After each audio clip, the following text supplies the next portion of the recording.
PRISCA YAPKWOBEI, aged 61, a resident of Tukumo village, Binyinyi sub-county, Kwen district, is a mother of 7, 5 girls and 2 boys. Tukumo is among the host spots in Kwen district where the practice of female circumcision, also known as female genital mutilation, is carried out. The practice involves partial or total removal of the female genitalia for non-medical purposes and is seen as a rite of passage from childhood to adulthood.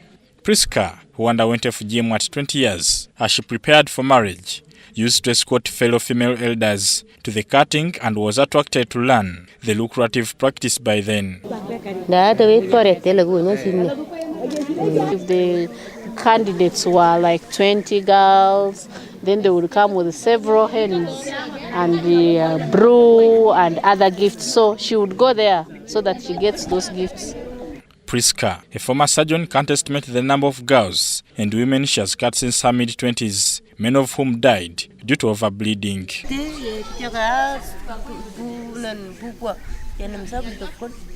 She cannot tell the number. There are very many because they would move from Bukwa up to the end of KAPCHORWA. So they would move the whole of Sebei region going to cut. So she can't tell. Others would even come home, they cut, so she can't tell the number. There are really many. The former cutter also confesses to have subjected all her 5 daughters to the knife, a practice she abandoned in 2014 after information about the anti-FGM law that was passed to punish those involved in female mutilation. Activists started coming to train them and telling them about the harmful effects of FGM and encouraged them to abandon it. PRISCA now regrets the practice, saying if given chance, she would apologize for cutting the girls. Yeah, she can apologize to them. Having undergone through the practice, ESTHER CHEROP, a mother of 5 in Kutung village, Kabei sub-county, Buko district, vows to protect her girls against the practice.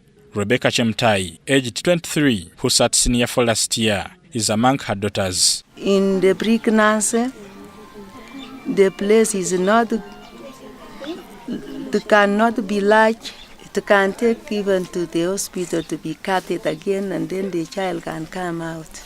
The Bishop Sebei Diocese Chelimo Masaba says colleagues in the church have decided not to marry mutilated women as one of the progressive strategies at hand. The clergy in this region, none of them is marrying a circumcised woman. We are buying the idea from the retired clergy going towards ending the practice.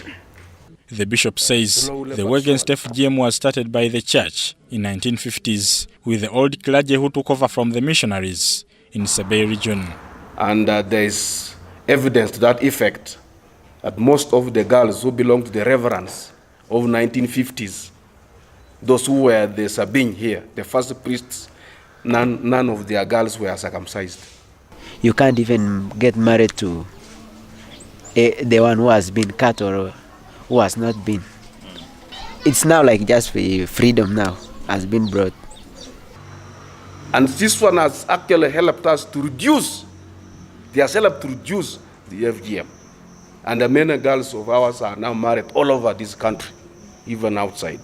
Globally, FGM is recognized as a practice that is not only harmful to women and girls, but also slows down progress. If I was not firm and not empowered with the education I had got, I would have already cried when my husband one time could come and say, Madam KUKA, how long does it take you to be cut?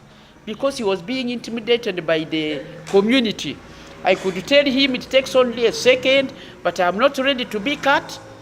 If you tell me to be cut, I will divorce. So he left me because I could speak on my own. I was empowered. The Prohibition of Female Genital Mutilation Act 2010 criminalizes FGM and stipulates imprisonment for the perpetrators. You know, they do it now, they don't do it in town here. They do it in hiding. It's already a crime. Because the other time since it was not, but since it is in law now, we are going to hunt for these people. Are you sure you Ugandans don't get panic? This thing will have to end in this region. A 2015 baseline study on FGM found out that 91% of the population now doesn't support female cutting. In Uganda, the practice still stands in northeastern Uganda among the Sabin in KAPCHORWA, Kwen, Bukwo, and among the Tepeth, Pokot, and Kadam communities in Karamoja region. Bernard Iga, UBC TV, reporting.